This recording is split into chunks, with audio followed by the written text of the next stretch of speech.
सर्व धम्म बंधू भगिनींना सप्रेम जय भीम. नमो बुद्धाय. धम्मसंहिता यूट्यूब चॅनलवर आपल्या सर्वांचं स्वागत. बौद्ध धम्माचे प्रवर्तक तथागत भगवान गौतम बुद्ध यांना त्यांच्या जयंतीनिमित्त विनम्र अभिवादन. दिनांक 12 मे 2025 रोजीच्या वैशाख पौर्णिमेला संपूर्ण जगभर संपन्न होणाऱ्या बुद्ध जयंती महोत्सवानिमित्त सर्वांना हार्दिक हार्दिक शुभेच्छा.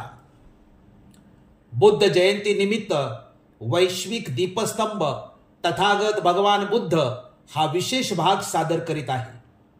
या भागाचे प्रमुख मुद्दे: 1. वैशाख पौर्णिमेचे महत्त्व. 2. प्राचीन काळातील जागतिक बुद्ध जयंती उत्सव. 3. आधुनिक काळातील जागतिक बुद्ध जयंती उत्सव. 4. 2025 चे महाबोधी महाविहार मुक्ती आंदोलन. 5. कालगणना बौद्ध काळात सुरू झाली. 6. पौर्णिमेच्या दिवसाचे साजरीकरण. 7. बुद्धाच्या देशात बुद्ध जयंतीच्या सुट्टीसाठी संघर्ष. 8. डॉक्टर बाबासाहेब आंबेडकरांचे बुद्ध जयंती निमित्त विचार. 9. राजपुत्र सिद्धार्थ गौतमाचा जन्म.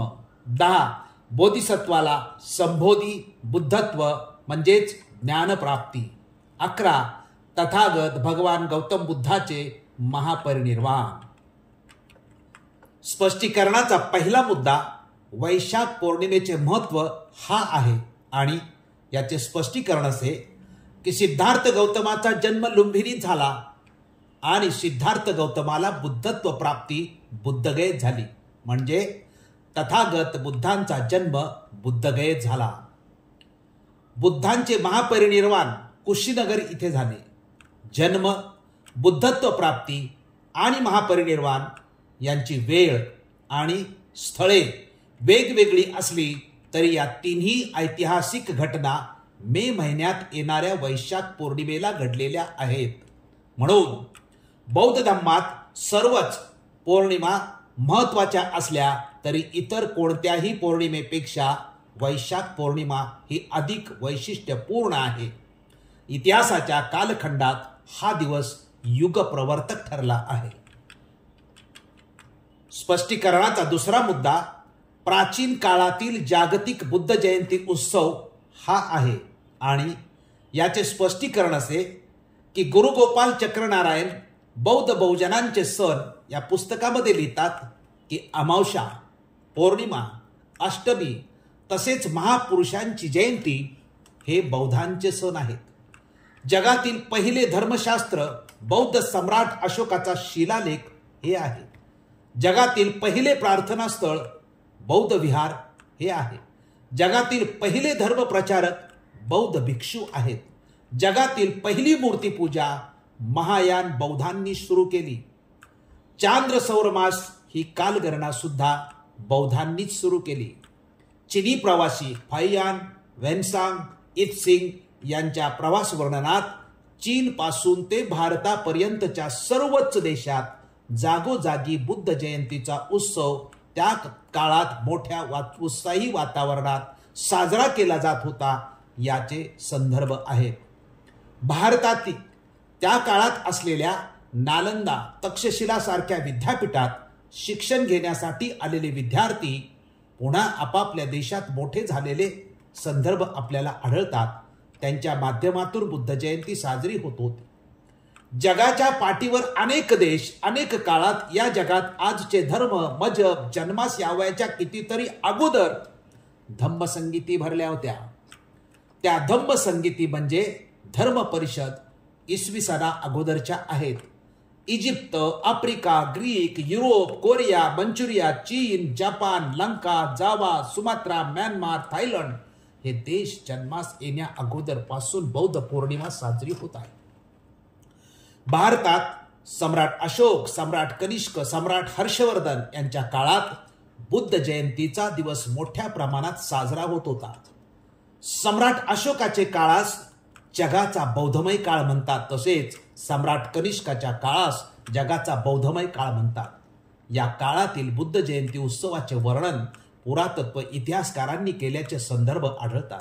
अशा प्रकारे प्राचीन काळात बुद्ध जयंती संपूर्ण जगभर साजरी होत होती, म्हणून हा एकमेव जागतिक उत्सव पूर्वांपार चालत आलेला आहे. स्पष्टीकरणाचा तिसरा मुद्दा आधुनिक काळातील जागतिक बुद्ध जयंती उत्सव हा आहे. आणि याचे स्पष्टीकरण असे की आधुनिक काळातील बुद्ध जयंतीचे जागतिक स्वरूप तर अधिक प्रखरतेने जाणवते. याबाबत डॉक्टर राजेंद्र प्रसाद सिंह बौद्ध सभ्यता की खोज या ग्रंथात लिहितात की वर्तमान काळात विश्वाच्या सर्वच खंडात बौद्ध धम्माचे अनुयायी आहेत. चीन, हाँगकाँग, जपान, दक्षिण कोरिया, उत्तर कोरिया, ताइवान, मकाऊ आणि व्हिएतनाम या देशांमध्ये महायान धम्माचे अनुयायी मोठ्या संख्येने राहतात. थेरवादी बौद्ध हे Cambodia, Laos, Myanmar, Thailand, Singapore, Sri Lanka, Indonesia आणि फिलिपिन्स या देशात मोठ्या संख्येने राहतात. वज्रयानी लोक तिबेट, भूटान, मंगोलिया आणि रशिया यांच्या काही भागात मोठ्या संख्येने आहेत. जगात 18 पेक्षा जास्त देश असे आहेत जिथे बौद्ध बहुसंख्याक आहेत. जगात लाओस, कंबोडिया, भूटान, म्यानमार आणि श्रीलंका हे 6 देश असे आहेत की तेथे बौद्ध धर्माला राजधर्म म्हणून राष्ट्रीय दर्जा दिलेला आहे.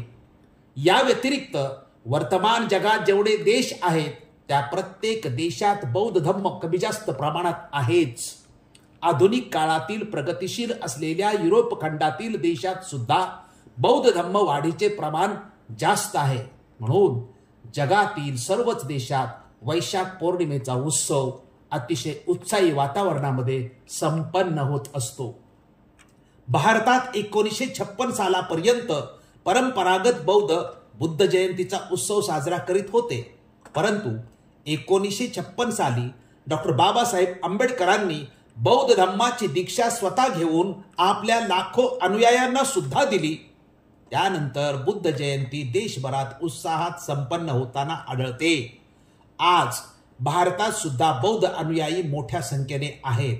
या पार्श्वभूमीवर वैशाख पौर्णिमा हा जागतिक उत्सव आहे असे म्हणणे सार्थकच आहे. अशा प्रकारे आधुनिक काळात संपूर्ण जगभर बुद्ध जयंती साजरी होत आहे. स्पष्टीकरणाचा चौथा मुद्दा 2025 चे महाबोधी महाविहार मुक्ती आंदोलन हा आहे. आणि याचे स्पष्टीकरण असे की 2025 ची बुद्ध जयंती बोधगया महाबोधी महाविहार मुक्ती आंदोलनाच्या पार्श्वभूमीवर संपन्न होत आहे. 12 ते 27 फेब्रुवारी 2025 पर्यंत प्रथम उपोषण व नंतर धरणा आंदोलन बोधगया येथे सुरू आहे. या आंदोलनाला 134 वर्षाची पार्श्वभूमी आहे. प्रथम 1891 साली श्रीलंकेचे भिक्खू अनागरिक धम्मपाल यांनी हे आंदोलन सुरू केले.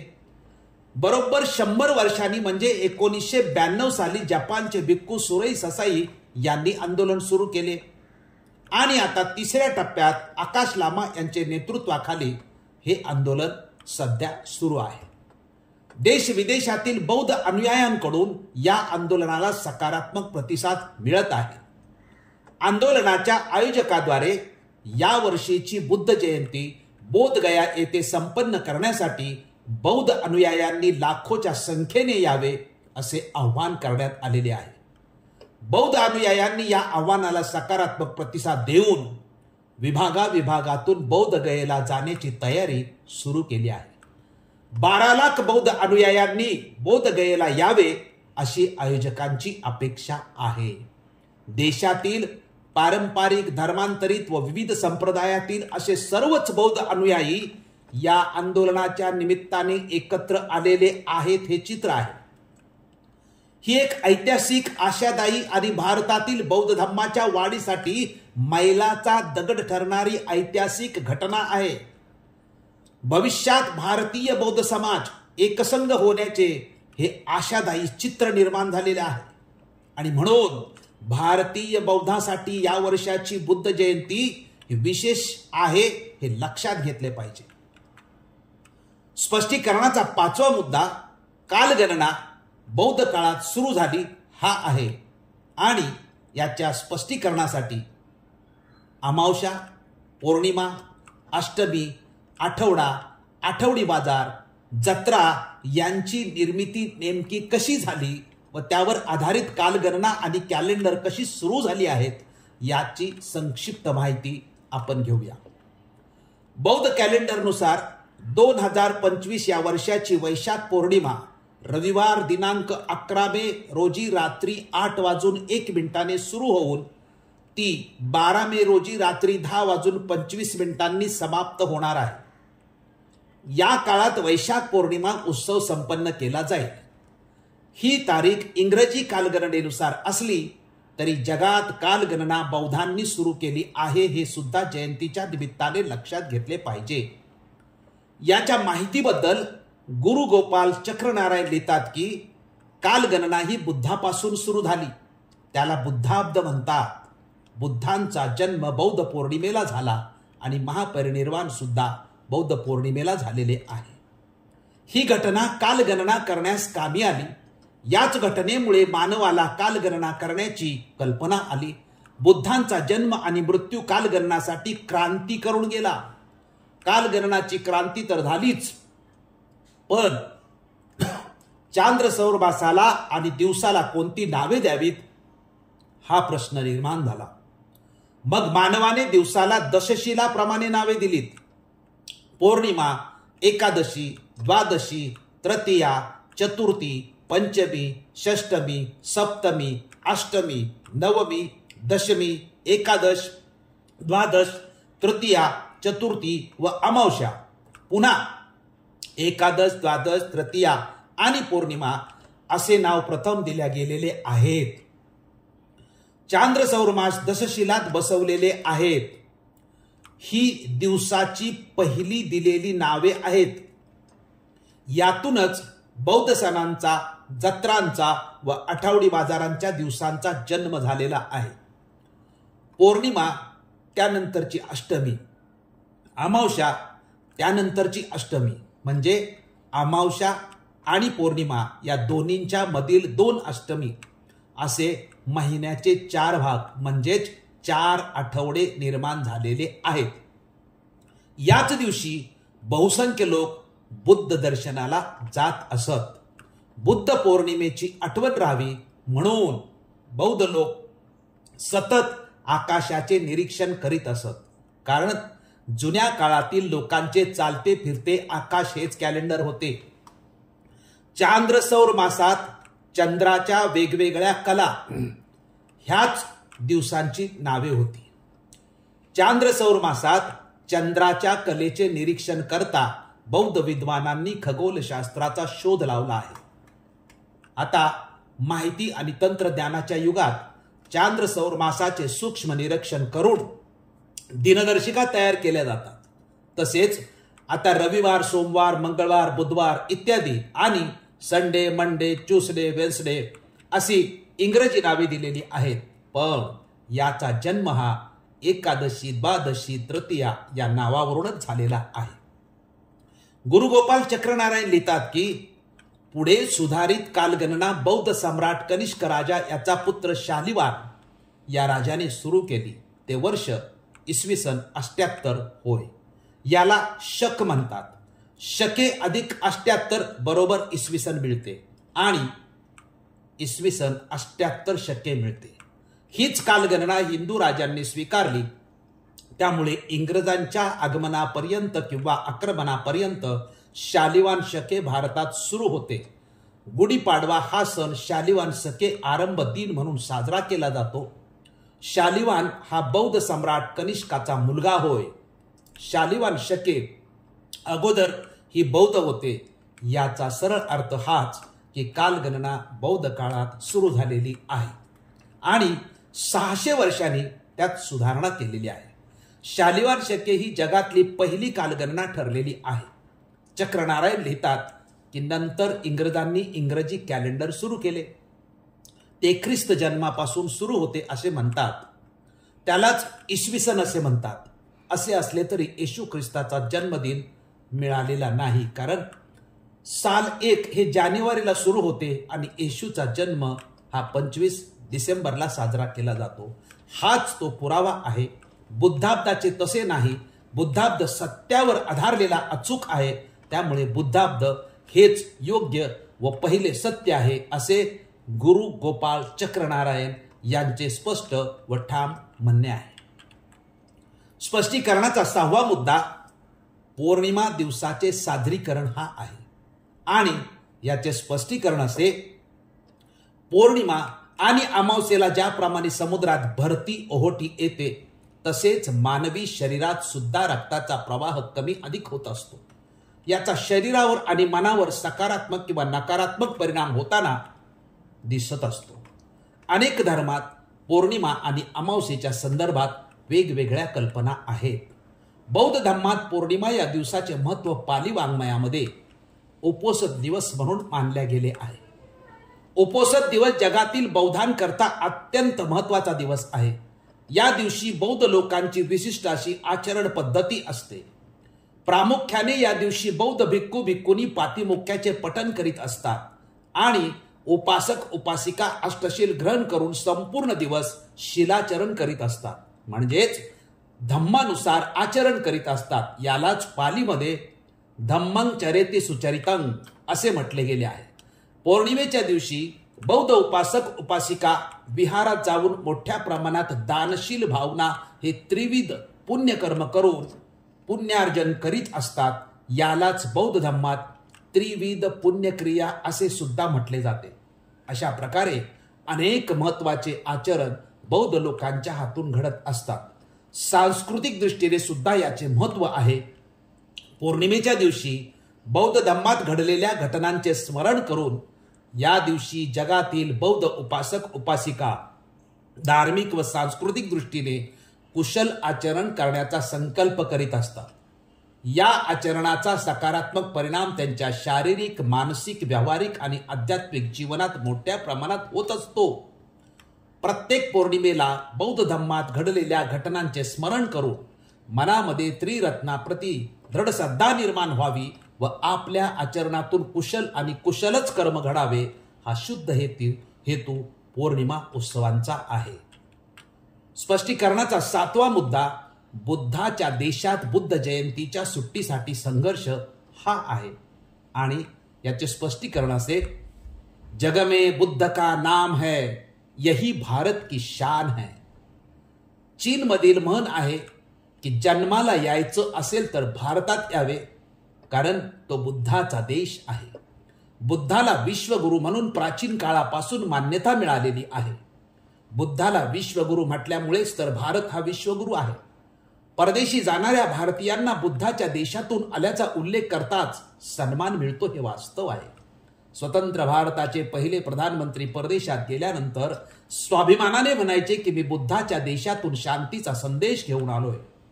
तेव्हापासून आजपर्यंत सर्वच सन्माननीय मंडळी परदेशात बुद्धाच्या देशातून आल्याचा उल्लेख करतात.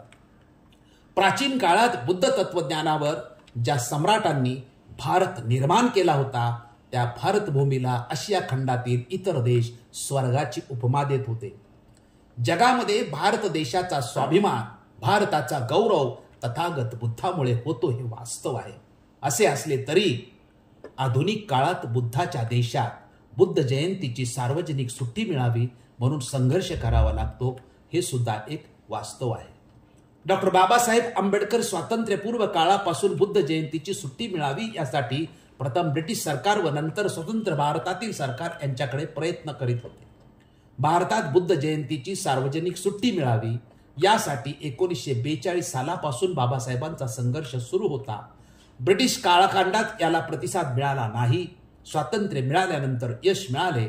बाबासाहेबांच्या मागणीला प्रतिसाद देऊन 1950 साली नेहरूंनी बुद्ध जयंतीची सुट्टी जाहीर केली. बुद्ध जयंतीच्या सार्वजनिक सुट्टीसाठी 8 वर्ष सातत्याने बाबासाहेबांना प्रयत्न करावे लागले. जरी भारत सरकारने 1950 साली बुद्ध जयंतीची सार्वजनिक सुट्टी जाहीर केली असली तरी काही राज्यांनी मात्र तिची अंमलबजावणी केली नसल्याचे आढळते.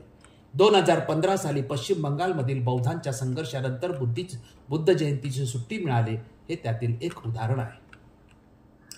स्पष्टीकरणाचा 8वा मुद्दा, डॉक्टर बाबासाहेब आंबेडकरांनी 1950 ते 56 या काळात बुद्ध जयंती निमित्त जाहीर भाषणे केल्याचे संदर्भ आहे.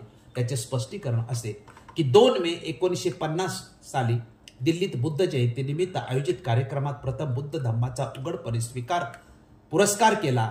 बुद्ध धर्म हाच मानव धर्म असल्याचे त्यांनी सांगितले. मे 1950 साली कलकत्त्याच्या महाबोधी सोसायटीच्या महाबोधी मासिकात डॉक्टर आंबेडकरांनी बुद्ध आणि त्यांच्या धम्माचे भवितव्य हा लेख लिहिला.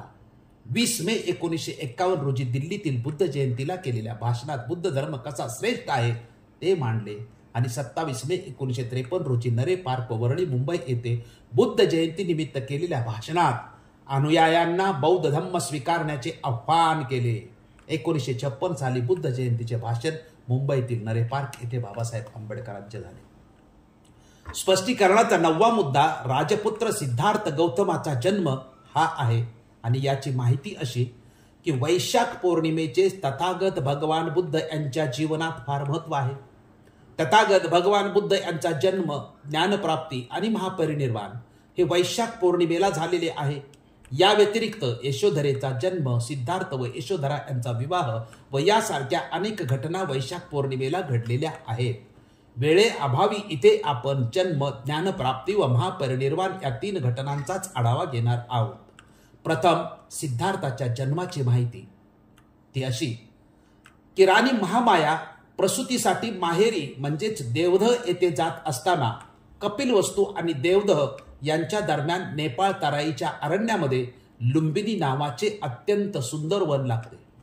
शाल वृक्ष व इतर वृक्षांनी सुशोभित, फुलाफळांनी बहरलेले, सगळीकडे सुगंध अशा रम्य वातावरणाने मोहरलेले हे वन पाहून काही काळ तिथे विश्रांती घ्यावी असा विचार करून राणी तेथे थोडा वेळ थांबली. बागेतील पाऊल वाटेने चालत जाऊन राणी एका शाल वृक्षाखाली उभी राहिली. सहज कुतूहल म्हणून वाऱ्याने हेलकावे खाणाऱ्या त्या वृक्षाच्या फांदीस धरण्याचा राणीने प्रयत्न केला. वाऱ्याने खाली आलेली फांदी राणीच्या हाती सहज आली. दुसऱ्याच क्षणी ती फांदी राणीसह वर उचलली गेली. हा लहानसा ऊर्ध्वमुखी आघात सुद्धा सुगत मातेस सहन झाला नाही. तेथे लुंबिनी वनात फांदी धरलेल्या स्थितीतच पूर्व दिशेस तोंड करून उभी असताना राणीस प्रसूती वेदना सुरू झाल्या आणि या स्थितीतच राणीने राजपुत्र सिद्धार्थास उगवत्या सूर्याच्या साक्षीने जन्म दिला. तो सुदिन होता. विशाखा नक्षत्र, वार मंगळवार, वैशाख पौर्णिमेचा.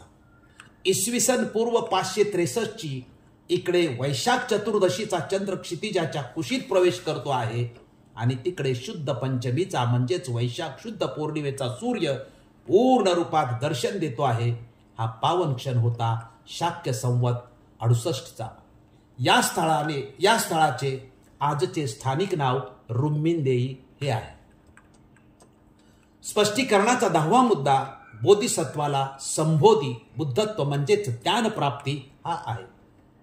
याच्या स्पष्टीकरणासाठी इथे आपण ज्ञानप्राप्ती प्रक्रियेचे 4 आठवडे आणि ज्ञानप्राप्तीमध्ये नेमके कोणते मुद्दे प्राप्त झाले याचाच फक्त आढावा घेत आहोत. प्रथम ज्ञानप्राप्ती प्रक्रियेचे 4 आठवडे याची माहिती घेऊया. याबाबत बापू इलमकर लिहितात की ज्ञानप्राप्तीसाठी सिद्धार्थाला 4 आठवडे सतत ध्यानमग्न राहावे लागले. त्याला शेवटच्या स्थितीपर्यंत पोहोचण्यास 4 अवस्था पार कराव्या लागल्या. पहिली अवस्था वितर्क आणि विचार प्रधान होती. एकांतवासामुळे त्याने तिला सरलतेने प्राप्त केले. दुसऱ्या अवस्थेमध्ये एकाग्रता आली. तिसऱ्या अवस्थेमध्ये समचित्तता आणि जागरूकतेचा समावेश झाला. चौथ्या आणि अंतिम अवस्थेमध्ये समचित्ततेचा व पवित्रतेचा संयोग आणि समचित्तता व जागरूकतेचा संयोग झाला. याप्रमाणे 4 आठवडे सतत चिंतन करीत राहिल्याने अविद्येचा नाश होऊन प्रकाश प्रकट झाला. ज्ञानप्राप्तीपूर्वी सिद्धार्थ बोधिसत्व होता, म्हणजेच ज्ञानप्राप्तीसाठी प्रयत्नशील होता. 4थ्या आठवड्याच्या अंतिम रात्री वासनांचा समूळ नाश करावा याचा मार्ग सापडला. वासनांचा समूळ नाश कसा करावा याचा मार्ग सापडला. दुसऱ्या दिवशीच्या प्रातःकाळी जणू फुलणाऱ्या कमळाप्रमाणे त्याचे चित्त विकसित झाले होते. सम्यक संबोधी प्राप्त होऊन 4 आर्य सत्याचे आणि प्रतित्य समुत्पादाचे सिद्धांताचे ज्ञान झाले होते. सिद्धार्थ सम्यक संबुद्ध झाला त्यावेळी त्याचे वय अवघे 35 वर्षाचे होते. ज्याप्रमाणे उषतकालीन सूर्य रात्रीच्या अंधकारास दूर पळवितो आणि वृक्ष, शेते, खडक, सागर, नद्या, प्राणी, मानवी आणि सर्वच वस्तूंना प्रकाशित करतो, त्याप्रमाणे त्याच्या चित्तात ज्ञानाचा पूर्ण प्रकाश पडला आणि मनुष्याच्या दुःखाची कारणे व ती दुःखे दूर करावयाचा मार्ग त्याने एकाच दृष्टिक्षेपात पाहिला. यापुढे त्याला संबुद्ध, तथागत, सुगत, धर्मराज, मारजित, जीन इत्यादी नावाने ओळखले जाते. दुसरा मुद्दा, तथागत बुद्धांच्या संबोधीमध्ये म्हणजे ज्ञानप्राप्तीमध्ये कोणकोणते ज्ञान समाविष्ट होते हा आहे. याबाबत इलमकर लिहितात की तथागत बुद्ध बोधिवृक्षाखाली 49 दिवस म्हणजेच 7 आठवडे राहिले.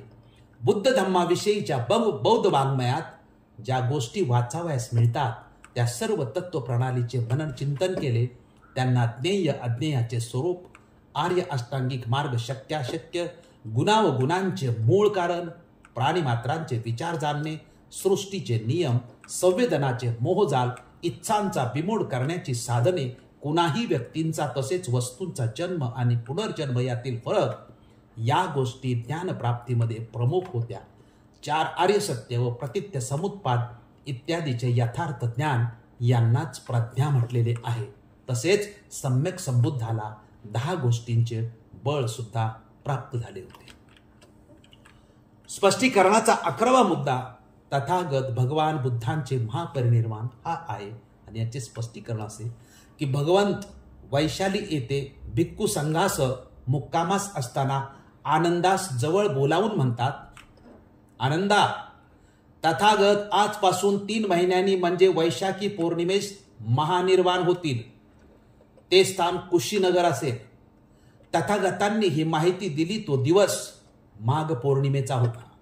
महानिर्वाणा आधी 3 महिन्यापूर्वीचा वयाच्या 80व्या वर्षी उत्तर रात्री म्हणजेच रात्रीच्या 3ऱ्या प्रहरी वैशाख पौर्णिमा इसवी सन पूर्व 483 रोजी मल्ल देशातील कुशीनगर या ठिकाणी शालवनात जोड शाल वृक्षाखाली भगवंत महापरिनिर्वाण पदास प्राप्त झाले.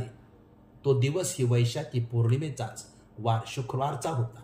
भगवंतांनी 45 वर्ष अविरतपणे आपल्या या पावन धम्माचा प्रसार केला. खुद्द तथागतांनी अंतिम क्षणापर्यंत जारिका केली. भगवंत स्वतःच धम्मदूताप्रमाणे सगळीकडे विचरण करीत असत.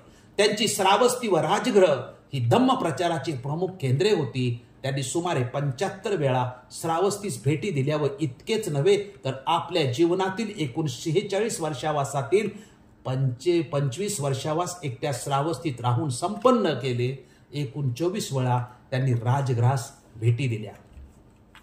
सारांश, वैश्विक दीपस्तंभ तथागत भगवान गौतम बुद्ध या शीर्षकात तथागत बुद्धांच्या जयंती निमित्ताने त्यांचे विचार, कार्य व स्मृती यांना उजाळा देताना शेवटी इलमकरांच्या शब्दास असे म्हणता येते की केवळ मानव जातीनेच नव्हे तर वन्यजीव, सूक्ष्मजीव, वनस्पती, सजीव, निर्जीव या सर्वांना कल्याणाचा मार्ग दाखविणाऱ्या तथागत भगवान अरहंत सम्मा संबुद्ध यांच्या ज्ञानप्राप्तीच्या पौर्णिमेस न भूतो न भविष्यती असे महत्व आहे.